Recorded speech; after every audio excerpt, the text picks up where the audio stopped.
Good morning, everyone, and thank you for joining us this morning for our Trade the Bell session. Any advice contained in today's presentation is general only, doesn't take into consideration your personal circumstances, and you need to decide for yourself whether it's appropriate for you. Past returns are not an accurate indicator of future returns. All right, well, the Trade the Bell session, which we're going to run every Monday during the options game, and then we'll consider what we do with it after that, is an opportunity for us to just look at the start of the week, have a look at the game, and quickly run through high level any interesting technical information that might present itself in the market or any trade ideas that are popping up.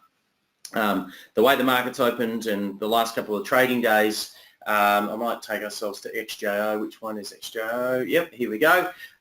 We can obviously see two significant sell-offs. We broke through that 50-day moving average. Looking quite bearish, Tim, you would say? Yeah, it was looking quite bearish for a couple of days. There's a key pivot point at the 6,500 level where there has been a lot of price action over the last 3 months. So often when it has gone through that point, it has managed to turn around and come back for a little bit, at least in the short term. So it'll be interesting to see what happens over the next couple of days. With the US market up quite a bit on Friday, there is a bit of potential for today to be a solid gains day. Yeah. It's been very much up the elevator, down the lift kind of market action. So we saw a grind up over the last, I guess, 2 or 3, since June, we've seen it grinding up and then coming down quite quickly, and we've seen that happen again. I guess we probably still hold the overall grind up is what we expect to happen until it doesn't. And that 65 level is obviously pretty important. All right, Tim, I'll hand it over to you to have a run through.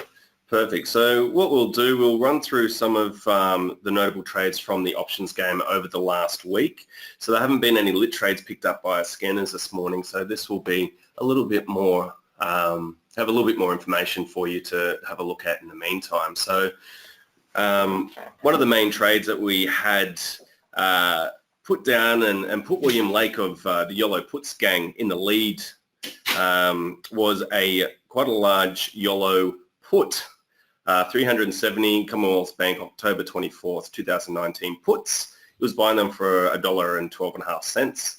This was the day that the RBA lowered the cash rate to a historic low of 0.75%. And when everyone else was buying on that day, he saw the writing on the wall that historic low rates is not a good sign for the Aussie economy. And they are now worth $3.62. He made a tidy $92,315 profit on this trade, and he is now in first place. Got in right at this point here on the 2nd of October. We'll jump over to the next one. So we had, actually we'll go back to the XJO. So Belinda Johnson, she bought 50 XJO October 17, 2019 European puts with a strike price of 6,725, and this was on the 30th of September. This day right here. And then 3 days later, she sold out for a massive profit and is now in second place on the ladder. Having such a short expiry date on a trade means that you're not paying as much to get into the position, but you don't have much time for it to work in your favor. So this is some amazing timing by Belinda for that trade to work out so well, so quickly. We'll have a look at some of the other trades. So me, Blake Reed and Michael Cade we all work here at Reach Markets and Implied Volatility, and we've been talking about trades between each other basically every week since we all started here. And Blake Reed and myself, we ended up shorting the banks last week, so CBA, Westpac and NAB. And the reason behind it was that there was a lot of, we felt there was a lot of substantial technical evidence that there may have been a pullback due in the market. So with NAB, we were looking at the market trading above its trend line since the end of December 2019. And we noticed that whenever it had breached that trend line, it had a massive fallback quite quickly. So at this point here, it fell back lightly here, it fell back large here when it breached it, and it breached it quite heavily at this point. So we put on a put and it paid off within days.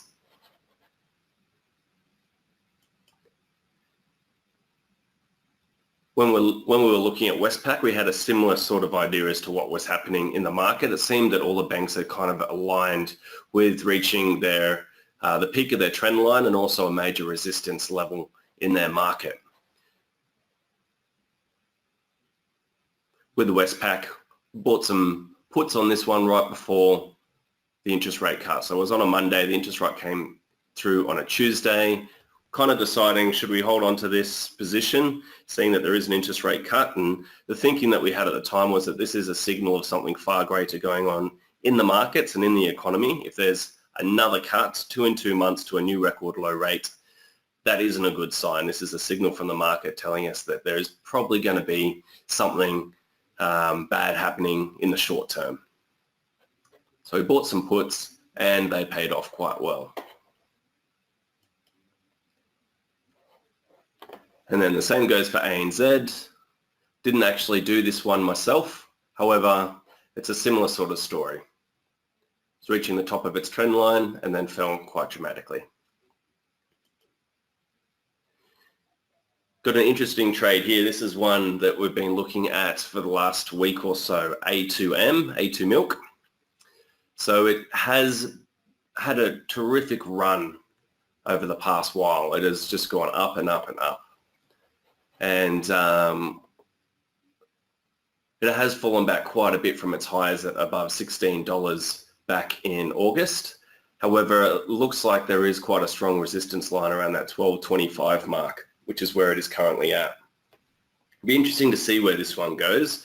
So it did increase when it had the golden cross back in February this year. And it looks like it's going to be heading for a death cross, but that doesn't necessarily mean that it's going to pull back completely. When it had a death cross back here, it did still manage to pull through and rise.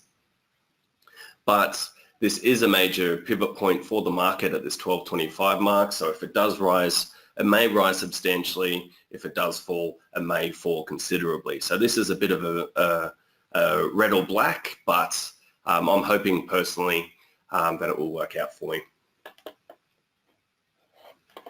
Another interesting one that we have here is S32.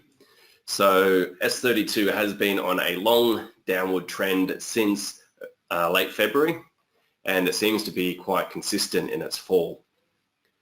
But we also look at a major support level, which has so far been holding up as a real support level for this particular stock. So if we go back a couple of years, we can see that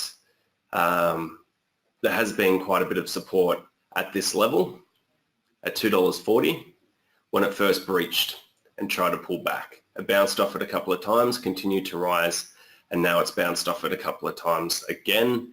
Where will it go from here? Will it fall through? And if it does, will it fall considerably, or will it bounce up again for some short-term gains, potentially even continue up in a new upward trend? We'll see what happens over the coming weeks and months.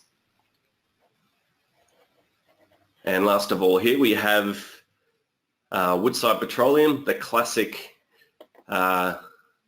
range trading stock over the past year. Really enjoy looking at this stock and trading Woodside Petroleum. You can see that it has for quite a period of time back between August and February and August this year. It traded well within a range quite consistently. When it started to fall, it first breached this range in late July, around 22nd, 23rd of July. And once it breached this support level at $34, it bounced back a little bit, but then it continued downwards. It started a new trend below the $34 mark.